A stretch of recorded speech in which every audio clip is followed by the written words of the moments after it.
Ahoy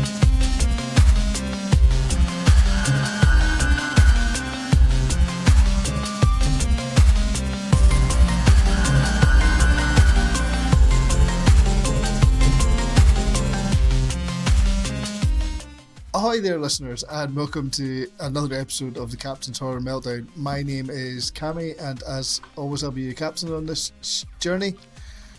Balls that up a bit, but never mind. And I'm joined, as always, by the ship's wedding photographer, wedding videographer. Oh, well, that's quite apt. Yes, because we're on a side mission today. We're going to a wedding. We are indeed. Yep. And since the side mission, we will be leaving the ship, and so we are headed off to shore in a Rolls Royce with a bit of ribbon tied from the front, right, along the windscreen, like a V. You know, like you have like they have a wedding. Yeah. I know what you mean. It's just a bridal car. Just very poorly described. It's a bridal I'll tell you car. what, actually, I car. was actually driven round in a vaguely bridal Rolls Royce on a video shoot quite recently for a wedding. Oh, nice. We got driven into where they were actually filming Fast and Furious 9 in Edinburgh. Yeah. So we wanted to get a few shots, but they're like, they had the barriers up. We said, could we get a few shots up there? It was like, yeah, sure. So just let us through the production barrier. That's unbelievable. Very tight security. I know the security firm that did the security for that. Well, they went and asked. That's literally came back 30 seconds later. Like, yeah, whatever. It's like basically if you've got a newly married couple with you, you can essentially do whatever you like. You can get away with anything. Totally. You can get away with anything. That's quite good fun. It's like that. All the bridesmaids who had come in the Rolls Royce had shipped off back to the hotel, so we got myself and the photographer got ferried round in a Rolls Royce. Nice. Which I got one of the single most uncomfortable experiences of my life because it was like 40 years old. Oh shit! Did you feel a bit guilty being in a Rolls Royce as well? Not really. It's like it's old. It can't be worth much. Oh, I know, but think how much fuel it must be burning. I suppose, but you know, it probably does about 5 miles to the gallon, if that. Yeah, around the city must be like probably 1 to 1.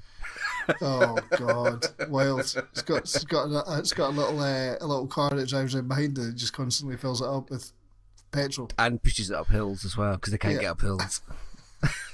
I mean, honestly, why anyone would want to get a sort of a car like that to their wedding is beyond me, because that is going to break down at any fucking second. Just get a wee nippy brand new Fiat Panda and be happy with it. Yeah, well, I got a tractor down to my wedding. Well, that must have been great miles to the gallon as well. Yeah, it was good. It was good fun. Right, so we're off to a wedding on this side mission, and the wedding takes place in the film Ready or Not, which just literally came out today. Yep, in the UK. In the UK, certainly, we're on 2-day previews before the official release, I think. Yeah, which seems to be. I was a bit confused with this film, really. That whole 2-day preview thing used to be a sort of tactic for massive blockbusters get their opening weekend figures up. This isn't a massive blockbuster. It is not. I was confused by it as well. Slick. It's pretty slick. It is, but it's very much a left field production. There's no question about it. Yeah. So, but yeah, I mean, and also when you said, it's on, there's previews on Wednesday, I went and looked up where it was screening in Glasgow, and I think every cinema in Glasgow, except for the tiny wee ones, like I don't think the Everyman and stuff have it on, but like every cinema in Glasgow has it on today. So it's obviously a pretty wide release. Yeah, absolutely. I find it quite. I find it quite odd. I mean, certainly like the View had it, Odeon, all those usual guys. So I don't know what the tactic is. Is it just to get the word out quickly? I reckon that it'll do quite well on opening Friday and Saturday. Mm-hmm.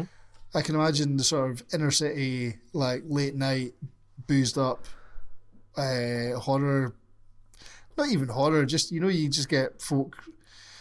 What the hell are all these people doing on a Friday and Saturday night? I think you're right. I think it's one of those date films. Night, they're all like pissed up. It's one of those films that, like, I don't think it necessarily speaks entirely to horror fans. No, I think I know who they're targeting quite a lot. Okay. I think I know the people that go down to the people that are in front of you in the queue, and when they get to the front, they go, "What's on?" And they stand and look behind, and then have a wee conversation with each other. It's usually a couple. Oh, is that one? Is that a horror one then? No, I don't fancy that. No. Is that? Oh, I don't fancy a comedy. Does that still happen in this day and age? Totally. Really? Totally. Have you witnessed this? Yes. What? Yes. It's madness. Although they've tried to mitigate that by not having what films are on directly behind the ticket booth now in quite a lot of places. I can't believe that's the thing that happens. Yeah, there's people like, certainly in the I've not been to Cineworld for a while in Glasgow, but like they used to have the barriers up, so you had to snake round. And like while you were snaking round, they had like one of the walls had what films were on. There's always people in the queue going, "What's that one then? I don't know." That's like, have you seen the poster? That's like turning up to get a train somewhere without knowing where it's going or what time it goes. Yeah, totally. But What like, the fuck? people just seem to go out like, "Oh, let's go out, date night, let's go out." Jesus. Let's go and see a film. That blows that's my madness. tits off. Anyway. Well, do you know what blew my tits off tonight? Are we I can't blowjob? believe I just said that. No. When I turned up at the cinema, the only other people so I walked into the cinema, and a voice very loudly said, "Oh look, someone's come to join us." Oh, and I looked up, and there was a very elderly couple, Right. who actually seemed to be on a date. Right. I'd say very elderly. They were definitely in their 70s. That's pretty early. And they were chuckling away to themselves, eating a bit of popcorn, having a wee bit of juice. So, like dementia, you think? No, no. And then, oh, God, when the certificate came up for the film, 18, she said, the woman said, "It's asking if we're ready or not because there's strong bloody violence and gore." And transpires they weren't ready and they left reasonably early into the film. Oh, really? Yes. Wow. As did several other people. I was maybe about, I don't know, 6 or 7 walkouts. Really? Yeah. Wow. Jeez, that's outrageous. Yeah. Totally. But I had no walkouts. I think everyone in my screening was fully prepared for what they're about to watch, and there was a lot of hilarity and general excitement. I do tend to for a little moment I thought that me bursting out laughing at quite a gruesome moment pushed the old couple over the edge. But never mind. That bearded guy's gonna kill us. So shall we? Let's delve in. What is this? Let's delve into it. What is it? Right, I'll tell you what. I'll start off with my usual little synopsis.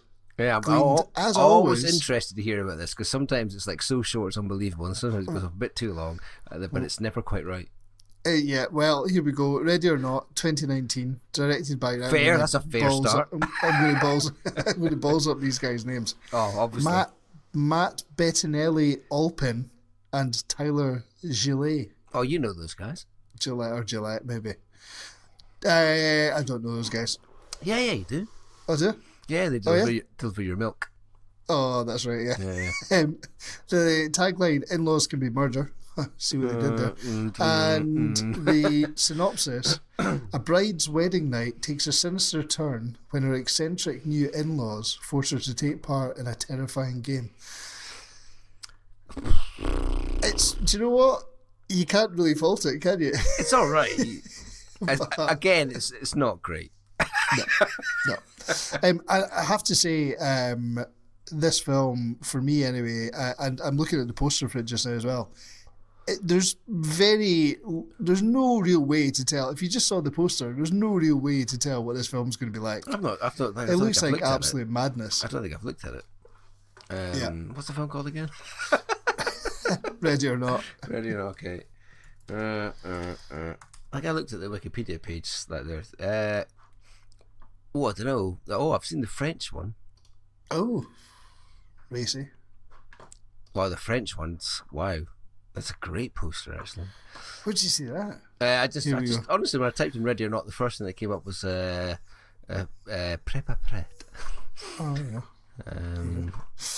It's exactly the same one as Ready or Not. It looks almost like it was set in the 1800s, actually. It does. I know exactly. That's what it looks like, doesn't it? It looks kind of like one of these sort of mad, Jane Austen with zombies films or something like that.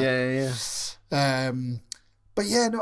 This film I'm ashamed to say, had been completely off my radar. Utterly off my radar. I think it came out at Fantastic Fest earlier in the year. Mm-hmm. I completely missed reading any reports from it at that. And then you mentioned it. Yeah, I wasn't completely. I mean, I obviously when we do like we've been doing this podcast for years, but obviously we did our kind of turn of the year, what's coming up in the year, and this wasn't on it.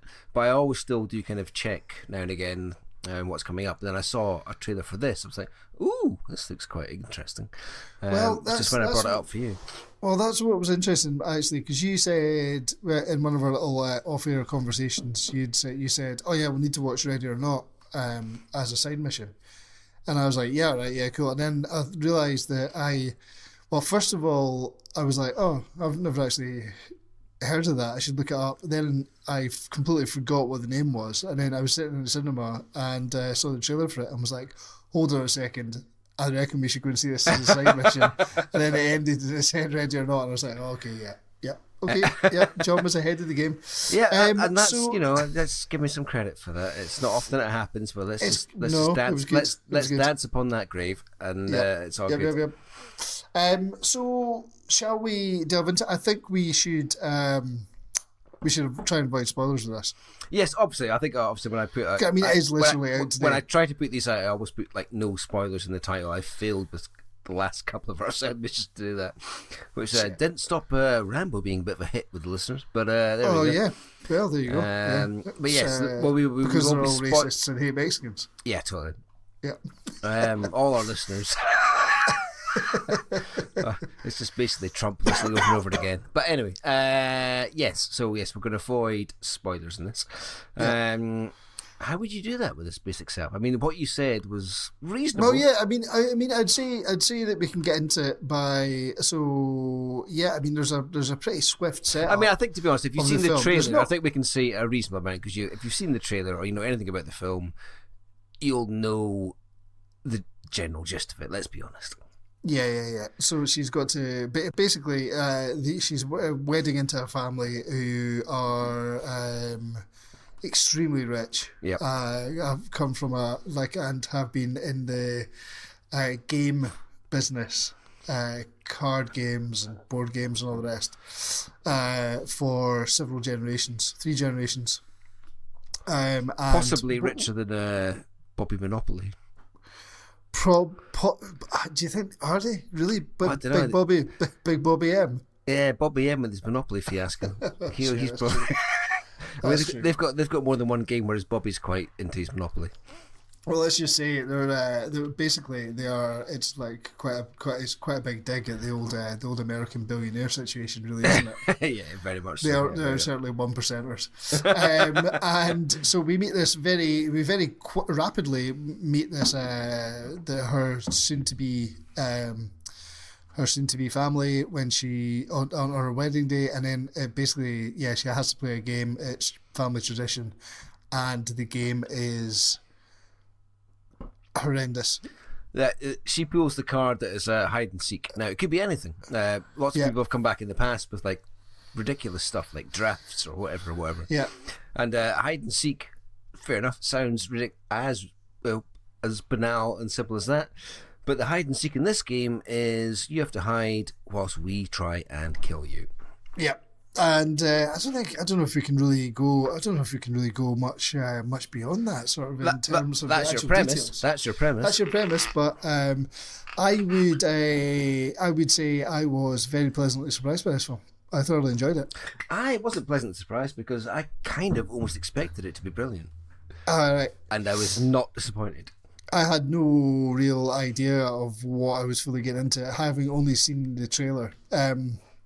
And yeah, I mean, first of all, I'll say, not only is it very professionally directed, and it looks great for a fairly low budget film.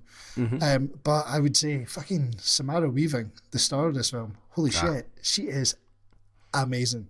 She is great, and first came to my attention in The Babysitter, which I probably avoided watching for almost 2 years because it was called The Babysitter. And then one night I was like, fuck it, I'm putting it on, and holy shit, what a fun film that is. I'm gonna have to put my hands up here and just say I thoroughly enjoyed the first 40 minutes of The Babysitter. Okay. I then fell asleep, and I've never finished watching it. Oh, you really should. I will do. I'll go back. Well, and I'm also going to put my hand up and say I am very ashamed to say that when I first saw the trailer for this and the poster, I thought that Samara Weaving was Margot Robbie. She does have a vaguely similar look, I guess. And she's an Aussie. Yep, and comes from the other side of the Aussie soap opera. Oh, does she? She's not. She's Home and Away. Is she Home and Away? She's Home and Away. There you go. Fucking and I was actually intrigued, like when she had the name Weaving. I was like, yes. I was like, yes. I was like, John, no, surely not. John, Australia is a big place. She can't possibly be related to Hugo Weaving. That would be insane. But she is. She fucking is. Yeah, totally. Would you fucking believe it? She is, Hugo Weaving is her uncle, I believe. Yeah. And, well, I mean, I'd like to say that, she is an absolutely terrific actress. In this. She's got such a great look to her as well. Like she does, and she's got some of the minute little sort of facial acting that she does is just fucking brilliant. Totally. As Verti pointed out, she also it's very refreshing to see like a leading lady that's like happy to be quite doofusy at points as well. Like she's given the odd snort and. Sort of, which is brilliant. And I didn't really know. I mean, out of the other cast, I mean, Andy McDowell's great in it as well. I mean, most of the cast are great in it. One of the other ones I recognise is the brother of the groom. The bad brother, yeah. Well, not the bad. Won't say anything. But you will recognise him as if you're of our age and of a certain disposition as Seth from the OC, which was a huge American, basically series style soap opera kind of vibe, which certainly Rachel, my wife, was well into. So I did see some of it. As well. Yeah. Oh shit, man! I'm just looking at him. He's called Adam Brody. I am just looking to see what else he's been in. Been in loads of stuff, but do you know? So. Some of you probably know, some of you won't know, but like John and I started off our podcasting career with a Kevin Smith. Oh yes, he's been in 2 of them. He's in Cop Out and Yoga Hosers. Two of the worst Kevin Smith's Smith films. Absolutely worst films, no question about it. It's like they're not even like debatable. They are his worst films. Well, hold on though. He's also in Jane Silent Bob's reboot. He is. So I hope that's not a bad sign for that. Well, hopefully lightning won't strike thrice. Yes. Oh, God. But he also played Shazam. Yeah, that's right. Which just came out this year. So, yeah, he's pretty hot stuff. Yeah, he's great in it as well. He is. He's really, to be honest, he's absolutely brilliant in it. I really liked him in this a lot. Yeah. And, just like a really well shot, really simple and fun. Although amazing that it veers. I think the thing I like about the film is, and I don't mean in terms of any of the actual content of it, but it kind of gave me American Werewolf from London vibes at points, in that it's clearly like a dark comedy. Yeah. You know, there's a lot of fun to be had in it, but it just goes completely fucking serious horror. I think at several points, even certainly more so than a werewolf. Definitely more so. Yeah. At what point you think it's like, oh, this isn't 18. When's that gonna? Oh fuck, there it is. Right, fair enough. Yeah, lots of there's some really traumatic stuff going on in it, and again, I think we've mentioned probably one of our podcasts. I think quite recently, it's like kids involved and trying to kill folk, which is obviously it's not a cool thing for the BBFC. No. The one thing that I was slightly disappointed in this film. Okay. When there's a scene with goats in it. Oh, you like goats though? I do like goats, but I was kind of hoping for. Did you ever watch The Witch at all? The old, oh yeah. Have you ever seen The Witch? With, the film. Black Phillip. Yeah. The goat. Yeah. I was kind of hoping for a sort of Black Phillip-esque moment, but no, it didn't happen. Well, Never mind. You gotta leave goats alone sometimes. Yeah, totally. That goes double for you. But it's just really nice to see. Oh, yeah, I know. Yeah, okay, well, yeah. I'm forgetting that I screened Island of Death at the last actual Captain's Horror Meltdown. Hell of a goat touching in that. Man, poor fucking goat. Absolutely bum raped. Oh, good God. A real fucking horror show for that goat, anyway. Deary me. It's a goatocalypse. No, it's just really nice to see this kind of film come out, and it's not part of a franchise, and it's not, Yeah, totally. It's not. There's no sort of like sly wink at the end that oh, we'll be back sort of thing or anything like that. Not that I know of anyway. Although I did hear there's a post-credit sequence. Oh fuck! I didn't stay for that. No? I didn't stay for that either. I read about it afterwards. Ah, tits. What is it? Oh, it's apparently a vocal. Tell me off air, I guess. Yeah, I'll tell you off air. So yeah, maybe stick around. I don't know if there's any image at all. I think it's just on audio. Okay. An audio little bonus. But yeah, I want to see more stuff like this, like proper, never going to win any Oscars, like entertainment. Adult horror entertainment in the cinema. When you say adult entertainment, that's reading that back. Yeah, no, it's not. I mean, I know you want to see more of that, but let's try and keep it in check. Do you know what I mean? You'd have to be pretty dour to pick any to complain about anything in this film. It's just absolutely. It's just meant to be fun. For me, this was an absolute joy from start to finish. I loved all of it. I thought all the performances were great, and there's the aunt's great as well. What's she all about? She's mental. Honestly, the whole God, it's the grandmother. Yeah, I think it's the aunt actually. She's the aunt. It's the aunt. Oh God, she just from the beginning, she's tremendous. There's so many nice. All the performances are great. There's not one weak point in it at all. Yeah. But it is all played mostly for laughs with a great deal of. There's a lot of tension in it as well. Don't get me wrong. That's what it really traverses that really quite well.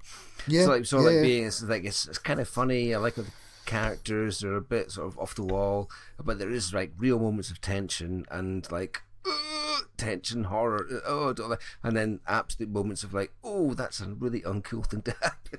Yeah, and there's lots. Yeah, totally. No, great. I forgot what I was going to say there.